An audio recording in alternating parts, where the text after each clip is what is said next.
Mallick villa.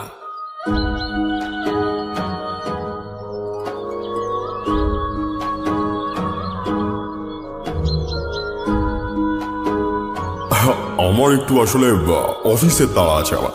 আচ্ছা, আপনারা আসবেন, আবার দেখা হবে নিশ্চয়ই। ব্রিফকেসটা হাতে নিয়ে বেরোতে বেরোতে বললেন মিস্টার মল্লিক। সোফার উপরে বসে থাকা সুমন্ত হাত জোড় করল, তারপর মিহি গলায় বলল, হ্যাঁ হ্যাঁ, সেই তো 100 বার। বাড়িটা কিনি না কিনি আরেকদিন এসে চা খেয়ে যাবো নিশ্চয়। মিস্টার মল্লিক আর কথা না বাড়িয়ে ঘর থেকে বেরিয়ে যান। মিনিট খানেকের মধ্যে ব্যালকনির ওপার থেকে গাড়ি স্টার্ট দেওয়ার আওয়াজ পাওয়া যায়। চারপাশটা একবার ভালো করে দেখে নেয় সুমন্ত। বাড়িটা মন্দ নয়। আজকাল 2 ফুট অন্তর গজিয়ে ওঠা ফ্ল্যাটের জঙ্গলে এরকম নিজস্ব একটা বাড়ি খুঁজে পাওয়া সহজ কথা নয়। তার উপরে এখানে দালালের উৎপাতটা কম। বাড়ির ভিতরটাও বেশ সাজানো গোছানো। বিপাশার মুখ দেখে মনে হচ্ছে তারও পছন্দ হয়েছে বাড়িটা। তবে সামনে মিসেস মল্লিক আছেন বলে কথাটা জিজ্ঞেস করতে পারছে না সুমন্ত। মিস্টার মল্লিকের গাড়ির আওয়াজ মিলিয়ে আসতে বারান্দা থেকে বেরিয়ে এলেন মিসেস মল্লিক, সেই সাথে বিপাশা। তাদের দুজনের মুখেই হাসি। সুমন্ত আর একবার দেখে নেয় বিপাশার মুখের দিকে। নিজের স্ত্রীকে যতটুকু সে চেনে তাতে বেশ বুঝতে পারছে দাম যাই হোক না কেন এই বাড়িটাই কিনতে চলেছে তারা। মিসেস মল্লিক সোফার এক প্রান্তে বসতে বসতে বললেন, উনি বেরিয়ে গেলেন বলে কিছু মনে করবেন না, আসলে প্রাইভেট ব্যাংকের ম্যানেজার, বুঝতেই পারছেন। সুমন্ত টেবিলের উপর থেকে সিগারেটের প্যাকেট তুলতে তুলতে বলল, হ্যাঁ, মনে একমাত্র করব যদি এখনো আপনি সম্বোধনটা আপনি চালিয়ে যান। ও মা, হ্যাঁ, মনে একমাত্র করব যদি এখনো আপনি সম্বোধনটা আপনি চালিয়ে যান। ও মা, তুমি নিজেও তো আপনি বলছো, তার বেলা। সে তো আপনি আমার থেকে এতটা বড় বলে, অবশ্য দেখে কিন্তু মনে হবে। থাক। মুচকি একটা হাসি হেসে বাধা দিয়ে ওঠেন মিসেস মল্লিক। এইসব বলে বাড়ির দাম খানিকটা কমিয়ে নেবে ভাবছো? সেটি হচ্ছে না। সুমন্তও হেসে ওঠে, সেই সাথে বিপাশাও।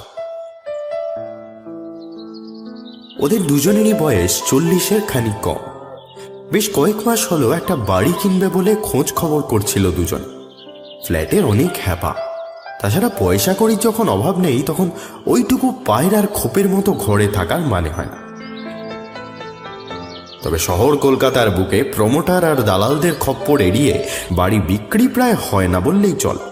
ফলে খুঁজতে খুঁজতে হ্যাল্লাক হয়ে হাল ছাড়তে চলেছে। দাম খুব একটা বেশি নয়, তবে একটাই শর্ত, যিনি বাড়ি কিনবেন তাকে বাড়িতে থাকতে হবে। ভেঙে হাই রাইজ তৈরি করলে চলবে না। প্রথমে ফোনে যোগাযোগ হয়, তারপর কথাবার্তা এগোতে আজ দুজনে এসছে বাড়ি দেখতে। মিস্টার মল্লিক এতক্ষণ গল্প করছিলেন। অফিসের দেরি হয়ে যাওয়াতে হুট করেই বেরিয়ে গেলেন তিনি। বাড়িটা 4 তলা, 2 মানুষের থাকার পক্ষে যথেষ্ট বড়। সুমন্ত ভেবেছে দোতলায় নিজেরা থাকবে, বাকি ফ্লোরগুলোতে ভাড়াটে রাখবে, তাতে মাসের শেষে খানিকটা বাড়তি রোজগার হবে। সামনে বেশ খানিকটা জুড়ে একটা বাগান আছে। বাগানের দিক থেকে শটান ছাদে ওঠার সিঁড়ি। সিঁড়ির চারপাশ জুড়ে রং বেরঙের ফুলের চাষ করেছেন মিস্টার মল্লিক। এইভাবেই নাকি তিনি অবসর বিনোদন করেন। বাড়িতে ঢোকার আগে বাইরেটা ঘুরে দেখে এসেছে সুমন্ত আর বিপাশা। কোনো দিক থেকেই কোনো খামতি নেই, ঠিক যেরকম তারা খুঁজছিল একদম সেই রকম। মিসেস মল্লিক বিপাশার দিকে ফিরে বললেন, আসলে বুঝতেই পারছো, এত বড় বাড়ি, আমরা দুজন মানুষ। আপনারা নিজেরা বানিয়েছেন এটা? বিপাশা জিজ্ঞেস করে। না, নিজের বাড়ির শখ বহুদিনের। তাহলে হঠাৎ বিক্রি করে দিচ্ছেন? কথাটা অনেকক্ষণ ধরেই ভাবছিল সুমন্ত। এতক্ষণে জিজ্ঞেস করার সুযোগ পেয়ে ছাড়ে না। কয়েক সেকেন্ডের জন্য চুপ করে যান মিসেস মল্লিক, তারপর মাথা নামিয়ে নিয়ে বলেন, চাইলেও এই বাড়িতে আর থাকতে পারবো না আমরা।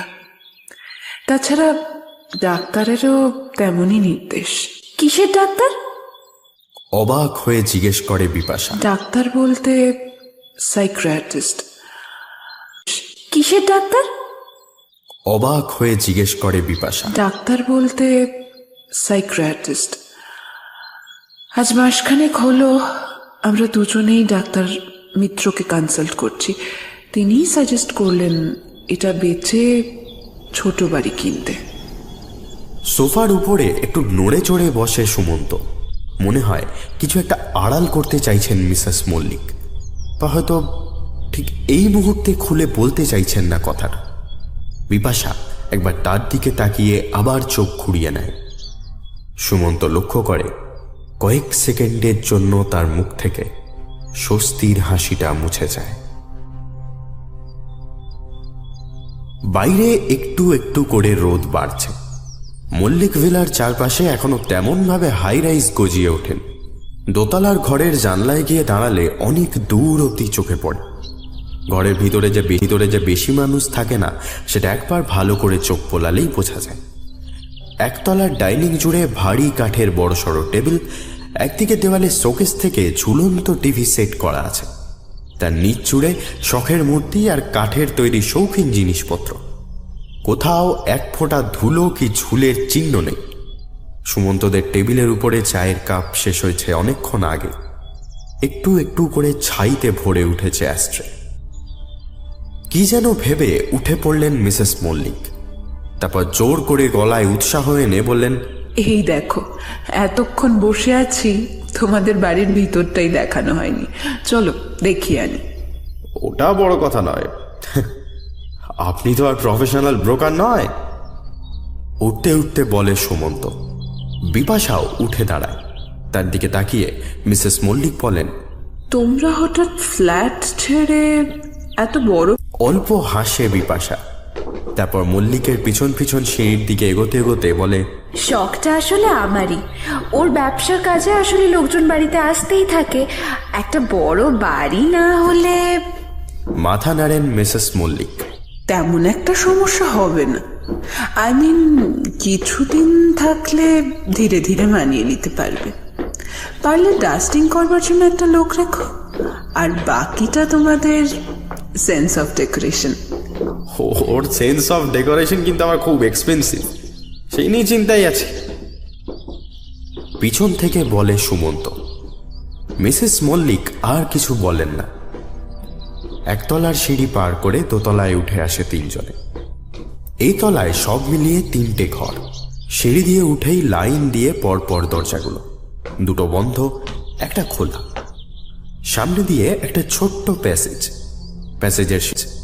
প্যাসেজের শেষ প্রান্তে কিচেন। মিসেস মল্লিক একটা বন্ধ ঘরের দিকে এগোতে এগোতে বললেন, এগুলো তোমরা লিভিং রুম হিসেবে ইউজ করতে পারো। আমরা তাই করি। একটা ঘর আমার আর একটা ওনার। আর একটা? উৎসাহের বসেই প্রশ্নটা করে বসে বিপাশা।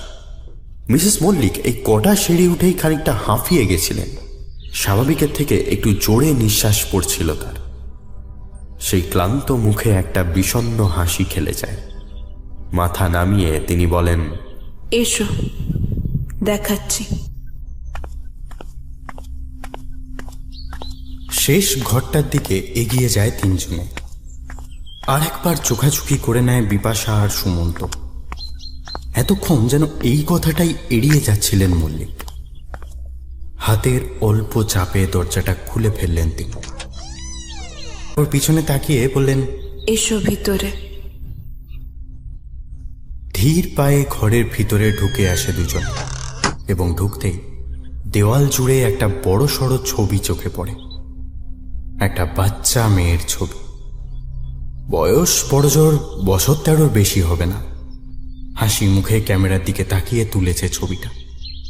চুলে হেয়ার ব্যান্ড লাগানো, গলায় একটা ছোট মুক্তোর হার। বেশ মিষ্টি দেখতে মেয়েটাকে। ছবিটার সামনে গিয়ে বেশ কিছুক্ষণ দাঁড়িয়ে থাকেন মিসেস মল্লিক। তারপর ধীরে ধীরে উচ্চারণ করেন, আমাদের মেয়ে রিনি। ভালো নাম ঈশিতা মল্লিক। এই ঘরটা ওরই।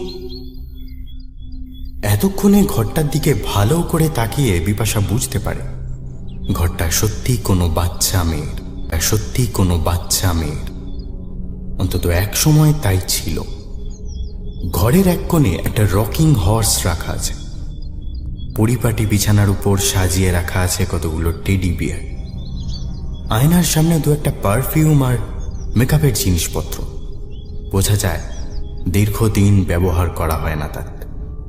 খানিকটা এই কারণেই বাড়িটা বিক্রি করে দিচ্ছি জানো, ওর স্মৃতি ছড়িয়ে আছে ভারীময়। দুজনের কেউই কিছু কথা খুঁজে পায় না। মিসেস মল্লিক এখনো ওদের দিকে পিঠ ফিরিয়ে দাঁড়িয়ে আছে। দেওয়ালের ছবি থেকে হাসছে রিমি। এ বাবা, তোমরা দাঁড়িয়ে রইলে যে, বসো। হাত বাড়িয়ে বিছানাটা দেখিয়ে দেন মিসেস মল্লিক। খানিক ইতস্তত করে বসে পড়ে দুজনে। এতক্ষণে বেশ জল তেষ্টা পেয়েছে সুমন্তর, কিন্তু এ ঘরের কোথাও জলের বোতল রাখা নেই। জল তেষ্টা পেয়েছে সুমন্তর, কিন্তু এ ঘরের কোথাও জলের বোতল রাখা নেই। ছবির দিক থেকে এতক্ষণে চোখ সরিয়ে নিয়েছেন মিসেস মল্লিক। বিছানার পাশে ছোট তেপায়া টেবিলের উপরে রিমির আরেকটা ছবি রাখা ছিল। সেটা হাতে তুলে নিয়ে আঁচল দিয়ে মুছতে মুছতে বললেন, এখনো মনেই হয় না ও নেই। মনে হয় এক্ষুনি স্কুল থেকে ফিরে কলিং বেল বাজাবে, ঘরে এসে বিছানার উপর ছুঁড়ে ফেলবে ব্যাগটা, আমি চিৎকার করব, ও হি হি করে হেসে ভ্যাংচাবে আমাকে। ওইটুকু মেয়ে। শেষ কথাগুলো বলতে বলতে মহিলার গলা ধরে আসে। সুমন্ত বেশ বুঝতে পারে মেয়ের মৃত্যুর স্মৃতি এখনো টাটকা হয়ে জেগে আছে মিসেস মল্লিকের মনে। ঘরটা এখনো পাল্টে ফেলেননি তিনি। দেওয়ালের ছবিটা বেশ উপরে, অথচ সেটাকেও মোছামুছি করা হয় রোজ। আমরা সারভাইভ করতে পারতাম না। একটা সময় তো প্রতিদিন এসে আমাদের বাড়িতে কথা বলে গেছেন উনি। মাথা নামিয়ে নেয় বিপাশা। এত বড় বাড়ি থেকে যদি ওইটুকু বয়সের একটা মেয়ে চলে যায়, তাহলে সত্যি দিন কাটানো অসহ্য হয়ে ওঠে। তার মনটাও বিষণ্ণতায় ভরে যায়। সেই সাথে একটা কৌতূহলও দানা বাঁধতে থাকে। হঠাৎ মেয়েটা মারা গেল কি করে? নিজে থেকে সে প্রশ্নটা জিজ্ঞেস করাও খারাপ দেখায়। হাতের ছবিটা টেবিলের উপর রেখে দেন মিসেস মল্লিক। তারপর অল্প হেসে বলেন, তোমাদের ছেলে মেয়ে আছে? মাথা নাড়ায় সুমন্ত। তারপর পকেট থেকে সিগারেটের প্যাকেট বের করে আরেকটা সিগারেট ধরায়। বিপাশা বাধা দিয়ে ওঠে। এখন আবার ধরানোর কি ছিল? এমনিতেই জানলা সব বন্ধ। বেশ, আমি বাইরে গিয়ে খাচ্ছি। কথাটা বলে উঠে পড়ে সুমন্ত, যা দিয়ে বেরিয়ে বারান্দায় গিয়ে দাঁড়ায়। ঘরের ভিতরের বাতাস খানিকটা ভারী হয়ে উঠেছে। বেশ অস্বস্তি হয় বিপাশা। একটা 13 বছরের বাচ্চা মেয়ে থাকতো এই ঘরে। সে সময় আসলে হয়তো এই ঘরেই পাওয়া যেত তাকে। শোনা যেত তার হাসির আওয়াজ। ঘরের টেডি বিয়ারগুলো ছড়িয়ে ছিটিয়ে থাকতো এদিক ওদিক। আচ্ছা, ওর কি কোনো রোগে? বিপাশার কথা শেষ হবার আগেই বলে ওঠেন মিসেস মল্লিক, না, রোগ নয়, it was an accident. An accident and we had nothing to do. এই প্রথম কেমন যেন গা ছমছম করে ওঠে বিপাশা। কি ধরনের অ্যাক্সিডেন্টে মারা গিয়েছিল মেয়েটা? রাস্তায় নাকি এই বাড়িতে? সুমন্ত বেরিয়ে যেতে এতক্ষণে যেন খানিকটা সহজ হয়েছেন মিসেস মল্লিক। তার চোখের কোলবে এক ফোঁটা জল গড়িয়ে পড়ে। দ্রুত হাতে সেটা মুছে নেন তিনি। তারপর বিছানার উপর পিঠ এলিয়ে দিয়ে এক দৃষ্টে সিলিংয়ের দিকে তাকিয়ে থাকেন। সেদিন সকালে উঠেও বুঝতে পারিনি এত বড় একটা কাণ্ড হয়ে যাবে। রোজ যেমন স্কুলে যায় সেদিনও গিয়েছিল। ছোট থেকে ও একটু একলা থাকে, সাধারণ মেয়েদের থেকে একটু বেশি ভাবুক প্রকৃতির। এ বাড়িতে এসে একটা নতুন বন্ধু হয় ওর, মিমি। মিমিকে? তাকে থামিয়ে দিয়ে প্রশ্ন করে ওঠে বিপাশা। একটু চাপা হাসি হাসেন মিসেস মল্লিক। ইমাজিনারি ফ্রেন্ড, এই বয়সের বাচ্চাদের বন্ধু বান্ধব না থাকলে যা হয় আর কি। রিনি আর মিমি বেশ বানিয়ে নাম দিয়েছিল তো। আমাদেরকে নাকি ভয় পেত মিমি, তাই আমরা ঘরে এলেই অদৃশ্য হয়ে যেত। তবে দরজার বাইরে থেকে বেশ কয়েকবার বিড়বিড় করে কথা বলতে শুনেছিলাম ওকে। বলতো মিমি নাকি খুব ভালো মেয়ে, শুধু একটু রাগী। কোনো কারণে রেগে গেলে নাকি মাথা ঠিক থাকে না, তার খেলনা ছুঁড়ে ফেলে দেয়। এমনকি ছুরি দিয়ে হ্যারির পেটেও চিড়ে দিয়েছে কয়েকবার। হ্যারিকে? Teddy bear. ওর সব কটা। Subscribe our channel Bongo Diary for more audio stories. Don't forget to click on bell icon.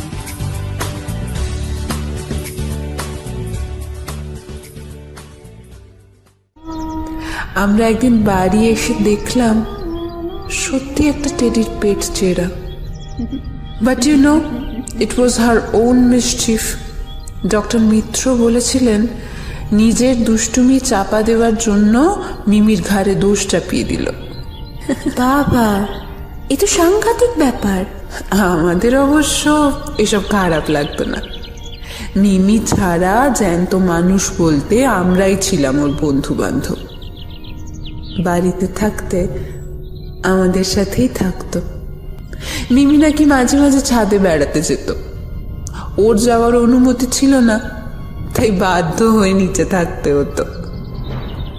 আপনারা কোনো ব্যবস্থা নেননি? মানে সত্যিকারের বন্ধু তৈরি করতে ইনএবিলিটিটাও তো বাচ্চাদের একটা মানসিক রোগ।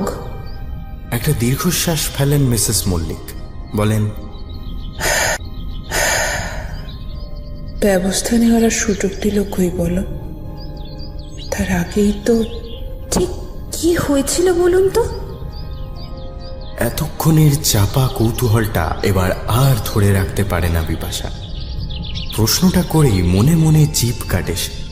একটু বেশি ব্যক্তিগত হয়ে গেছে প্রশ্নটা। মিসেস মল্লিকের মুখে কিন্তু কোনো পরিবর্তন আসে না। তিনি আগের মতোই সিলিংয়ের দিকে তাকিয়ে এক মনে বলে যেতে থাকেন, that was A Saturday. Or half ছুটি হতো। আমাদের ড্রাইভার গাড়িতে করে স্কুল থেকে নিয়ে আসতো ওকে। সেদিন বাড়ি ফিরতে মনে হলো ওর মনটা খারাপ। কারণ জিজ্ঞেস করতে বলল মিমি নাকি ওর সাথে সারাদিন কথা বলেনি, আজ ভীষণ রেগে আছে। বুঝলাম স্কুলে কিছু একটা গন্ডগোল হয়েছে। কারণ জিজ্ঞেস করতে বলল কাল মিমির জন্মদিন ছিল, কিন্তু ভুলে গিয়েছিল রিমি। সেই জন্যেই নাকি সে ভয়ানক রেগে আছে। আমরা আর অতটা গুরুত্ব দিইনি জানো। এরকম কথা ও তো মাঝে মধ্যেই বলে। আমি দুপুরে চান খাওয়া সেরে একবার ওর ঘরে গিয়ে দেখলাম বিছানায় শুয়ে খেলা করছে, কিন্তু বিড়বিড় করছে না, অর্থাৎ মিমি ঘরে নেই। নিচে চলে এলাম। বিকেল 4:30 হবে বোধ হয়। চোখটা একটু লেগে গিয়েছিল। ঘুমটা ভাঙতেই বুঝলাম ড্রাইভার ডাকাডাকি করছে। চোখ মুখে কেমন যেন একটা ভয়ার্ত ভাব। আমি উঠে বসতেই তার অসংলগ্ন ভাষায় বুঝতে পারলাম কোনোভাবে রিমি ছাদ থেকে পড়ে গেছে। আমার মাথায় আর কিছু ঢোকেনি তখন। তড়িঘড়ি ছুটলাম বাইরে। বাড়ির পিছন দিকটায় গিয়ে থমকে দাঁড়িয়ে পড়লাম। আমাদের জবা গাছটার নিচে সত্যি রিমির দেহটা পড়ে আছে।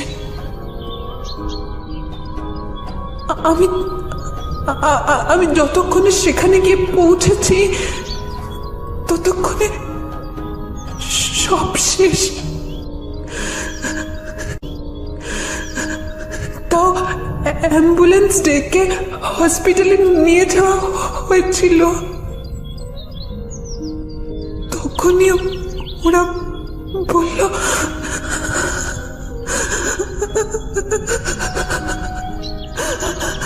কথাগুলো শেষ করতে পারলেন না মিসেস মল্লিক। গলা ধরে এলো তার। বিপাশা একটা হাত রাখলো তার কাঁধে। বারবার তার চোখ চলে যাচ্ছে দেওয়ালের ঝুলন্ত ছবিটার দিকে। জোর করে সেদিক থেকে মনটা সরিয়ে এসে বলল, কাঁদবেন না প্লিজ, ও এই বাড়িতেই আছে হয়তো। মিসেস মল্লিক ডান হাতে চোখের জল মুছতে মুছতে বললেন, আশ্চর্য ব্যাপার কিন্তু জানো, আমাদের আমাদের ছাদের পাঁচিলটা বেশ উঁচু। ওর যা হাইট ছিল, চাকরিত পড়ে যাওয়াটা নেক্সট টু ইম্পসিবল। অনিচ্ছাকৃত বলতে ছাদে আর কে ছিল তখন? No one. আমি দোতলায় ঘুমোচ্ছিলাম আর ড্রাইভার মুজিব গাড়িতেই বসেছিল। সেই দেখে রিমি ছাদের পাঁচিলের উপর দাঁড়িয়ে আছে। সে কি? সে তো ডেঞ্জারাস। Extremely dangerous. রিমি তার আগে কোনোদিনও এভাবে ছাদের পাঁচিলে ওঠেনি জানো। তাহলে সেদিন উঠল যে? অবাক হয়ে জিজ্ঞেস করে বিপাশা। কি যেন একটা সন্দেহ হয় তার। একটা অল্প বয়সী হাসি খুশি মেয়ে আচমকা ছাদ থেকে লাফ মারতে যাবে কেন? তবে কি কেউ জোর করে তাকে ছাদের পাঁচিলে তুলেছিল? কে হতে পারে? কে হতে পারে? মিমি? মিসেস মল্লিক মনে করার চেষ্টা করেন। মুজিব বলেছিল ছাদ থেকে নিচে পড়ার পর অস্পষ্ট কিছু কথা বলেছিল রিমি। হার লাস্ট ওয়ার্ডস। কি বলেছিল? আর একটা হাত মিসেস মল্লিকের কাঁধের উপরে রেখে জিজ্ঞেস করে বিপাশা। একটা নাম বলেছিল বারবার। মিমি। মিমি নাকি ওকে ঠেলে ফেলে দিয়েছে ছাদ থেকে। কিন্তু তা কি করে হয়? মিমি তো... আই ডোন্ট নো বিপাশা। কথাটা বলে হাত দিয়ে মুখ ঢেকে নেন মিসেস মল্লিক। বিপাশা আর কিছু জিজ্ঞেস করে না। এই ঘরটার ভিতরে আচমকাই যেন ঠান্ডাটা বেড়ে উঠেছে। চারপাশ আশ্চর্য রকম নিস্তব্ধ। টিউবের আলো দেওয়ালের ছবিটার উপর ঝলকে তাতেই মেয়েটার হাসিটা যেন কেঁপে উঠছে। কি হয়েছিল সেদিন? কে ছাদ থেকে ঠেলে ফেলে দিয়েছিল রিমিকে? কার রাগ ছিল তার উপরে?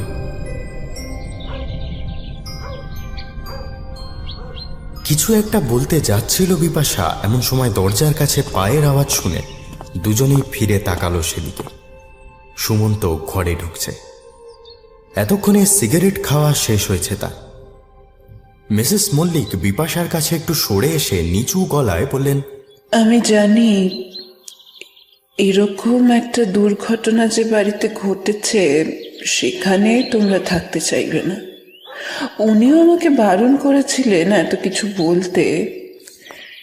রিমির কথাটা তোমরা জেনেই যেতে, কিন্তু মিমির ব্যাপারটা... বিপাশা তাকে শান্ত করার বিপাশা তাকে শান্ত করার চেষ্টা করে।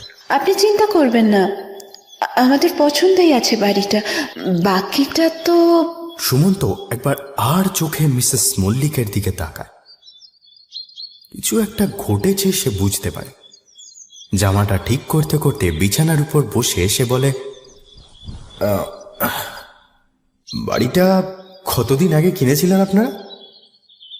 মাথা নাড়েন মিসেস মল্লিক। বছর তিনেক আগে একটা রিয়েল এস্টেট এজেন্টের থেকে বাড়িটা কিনেছিলাম। তার নাম ধাম তোমাকে আমাদের লয়ার বলে দেবে। আরে না না, অত আর্জেন্ট কিছু না। বাইরের সিনারি তো বেশ মনোরম, তাছাড়া বারান্দায় দুটো আবার পাশাপাশি দোলনা আছে। চোখের ইশারায় সুমন্তকে কিছু বোঝাতে চায় বিপাশা। সুমন্ত কিছু আন্দাজ করতে না পেরে খানিকটা থতমত খেয়ে যায়। তারপর সেটা কাটা মুখ তুলে বলে ওঠে বিপাশা, বিছানা ছেড়ে উঠে পড়েন মিসেস মল্লিক। হ্যাঁ, সেই ভালো। তবে ছাদটা তোমরা একটু নিজেদের দায়িত্বে দেখে নিও। ওই সিঁড়িটা একটু উঁচু, আমার হাঁটুটা ইদানিং। বিপাশা বুঝতে পারে ছাদে যেতে চান না মিসেস মল্লিক। ঘর থেকে বেরোনোর আগে ছবিটার দিকে আর একবার দৃষ্টি বুলিয়ে নেয় সে। সুমন্ত নিজেই টেনে বন্ধ করে দেয় ঘরের দরজাটা। বাকি দুটো তলা দেখতে বেশি সময় লাগে না। খুব একটা যে ব্যবহার হয় না সেটা একবার দেখেই বোঝা যায়। প্যাসেজের ধার জুড়ে লম্বা রেলিং, বৃষ্টি এলে যাতে প্যাসেজ না ভেজে সেজন্য দড়ি দিয়ে টানা বেতের পর্দা করা আছে। তার উল্টো দিকে এখানেও 3টে ঘর, সেগুলোর ভিতরে তেমন একটা ফার্নিচার নেই। একবার করে মুখ বাড়িয়ে দেখে নেয় দুজনে। এখন খোলা রেলিংয়ের ফাঁক দিয়ে দুপুরের রোদ এসে পড়েছে। বেশ সনসন করে হাওয়া দিচ্ছে। তিনজনে খানিকক্ষণ বারান্দায় দাঁড়িয়ে হাওয়াটা গায়ে মাখে। বিপাশার মুখে একটু আগের হাসিটা ফিরে এসেছে আবার। তার যে পছন্দ হয়েছে বাড়িটা সেটা জিজ্ঞেস না করেও বুঝতে পেরেছে সুমন্ত। আপনি কাগজপত্র রেডি করুন না, আমাদের বাড়িটা পছন্দ আছে। নিজে থেকেই কথাটা বলে ওঠে বিপাশা। মিসেস মল্লিক হাসেন। কৃতজ্ঞতায় তার মাথাটা নুয়ে আসে। মুখ তুলে তিনি বলেন, এস্টিমেটটাই তো নিলে না এখনো। বুঝতে পারছি ম্যাডামের ভারী পছন্দ হয়েছে। হাসি মুখে বলে ওঠে সুমন্ত। বিপাশা হাসে। গ্রিলের ফাঁক দিয়ে দূরের দিকে তাকিয়ে আছে সে। একটু নিচেই টগর আর জবা গাছ দুপুরের রোদ মেখে হাওয়ায় মাথা দোলাচ্ছে। সেদিকে কিছুক্ষণ তাকিয়ে থাকলে নিজে থেকেই মন শান্ত হয়ে আসে। এস্টিমেট নিয়ে না হয় রাতে তো হয়ে আসে এস্টিমেট নিয়ে না হয় রাতে ফোন করে কথা হয়ে যাবে। গ্র্যান্ড, আমি ওয়েট করব। কথাটা বলে নিচে নেমে যাচ্ছিল সুমন্ত। বিপাশা তাকে থামিয়ে দেয়। নেমে যাচ্ছ যে? ছাদটা দেখবো বললাম তো। ও ইয়েস, ছাদ। মেয়েদের কাছে জামা কাপড় শুকোতে দেওয়াটা আবার একটা বড় ক্রাইটেরিয়া। মিসেস মল্লিকের মুখ 1 সেকেন্ডের জন্য থমথমে হয়ে গিয়ে আবার স্বাভাবিক হয়ে যায়। একটা হাত দিয়ে গ্রিল ধরে তিনি বলেন, হ্যাঁ, তোমরা দুজনে দেখে এসো না হয়, আমি নিচে যাই। ছাদের দরজা খোলাই আছে। মিসেস মল্লিক সিঁড়ি দিয়ে নিচে নেমে যেতে দুজনে উপরে উঠে আসে। ছাদের সিঁড়িটা সত্যিই খানিকটা লম্বা। উঠতে উঠতে সুমন্ত লক্ষ্য করে স্বাভাবিকের থেকে একটু বেশি জোরে নিঃশ্বাস পড়ছে বিপাশা। যথেষ্ট শক্তপোক্ত মেশে, এটুকু সিঁড়ি উঠে এতটা হাঁপিয়ে গেল। ছাদের দরজায় ঠেলা দিয়ে ভিতরে ঢুকে আসে দুজন। বেশ বড় সড়ো ছাদ। চারপাশে এত লম্বা বাড়ি নেই বলে অনেকটা আকাশ দেখা যায়। হাওয়ার তেজ এখানে বেশ বেড়ে উঠেছে। শীতের দুপুর বলে খারাপ লাগছে না রোদটা। দুপাশে সিমেন্টের রেলিং বেশ উঁচু। তারই একপাশে এসে দাঁড়ায় দুজনে। মাথার উপরে হাত তুলে আড়মোড়া ভাঙে সুমন্ত। তারপর বাইরের দিকে তাকিয়ে থাকতে থাকতে বলে, হুট করে কনফার্ম করে ঠিক করলে? যা হোক একটা দাম চেয়ে বসে যদি। বিপাশা উত্তর দেয় না। তার দুটো চোখ চিকচিক করে উঠছে বারবার। শরীরটা যেন কেঁপে, সমস্ত শরীর বেয়ে কিছু একটা উত্তেজনা যেন ঠিকরে বেরোতে চাইছে। কি হয়েছে বলো তো তোমার? প্রশ্নটা শুনে মুহূর্তে সুমন্তর দিকে ঘুরে তাকায় সে। তারপর ভীষণ চাপা কিন্তু উত্তেজিত গলায় বলে, কাগজের বিজ্ঞাপনটা দেখে আমি ঠিক গেস করেছিলাম সুমন্ত এত ভালো বাড়ি মানুষ এমনি এমনি বেচে দিতে চায় না। মিমি ফিরে এসেছে। সুমন্ত মুখ ফিরিয়ে নেয়, নিচের বাগানের দিকে তাকিয়ে থাকে এক দৃষ্টি। মেয়েটার ছবিটার নিচে মৃত্যুদিনটা লেখা ছিল, দেখেছিলে? 7th August. মিমির জন্মদিনের ঠিক একদিন পর। সব মিলে যাচ্ছে সুমন্ত, সব। আমারও তাই মনে হচ্ছিল, জানো, বাড়িটা সব কিছু আগের মতো আছে। এমনকি আমাদের মেয়েটাও। বিপাশা হাসে। রাগটাও ঠিক একই রকম আছে। জন্মদিন ভুলে গিয়েছিল বলে ছাদ থেকে ঠেলে ফেলে দিয়েছে, ঠিক ঠিক যেমন আমরা ভুলে গিয়েছিলাম বলে নিজে ছাপ দিয়েছিল। ঠিক ঠিক এইখানটা থেকে না। বিপাশার কাঁধে দুটো হাত রাখে সুমন্ত। দেখো দেখো, আবার সব আগের মতো হয়ে যাবে। আমাদের এই পুরনো বাড়ি, আমাদের 5 বছর আগের জীবন, আমাদের মেয়ে।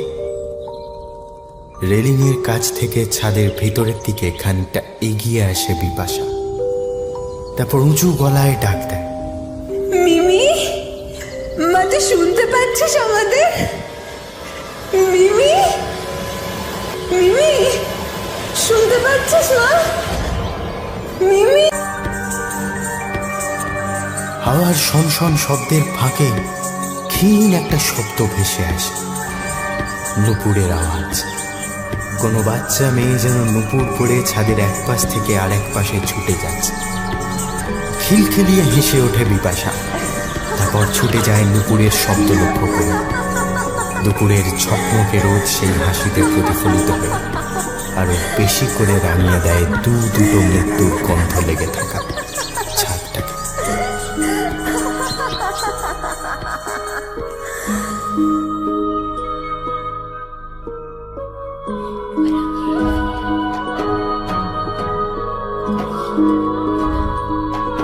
স্বজন হারানোর বেদনা আসলে Subscribe our channel Bongo Diary for more audio stories. Don't forget to click on bell icon.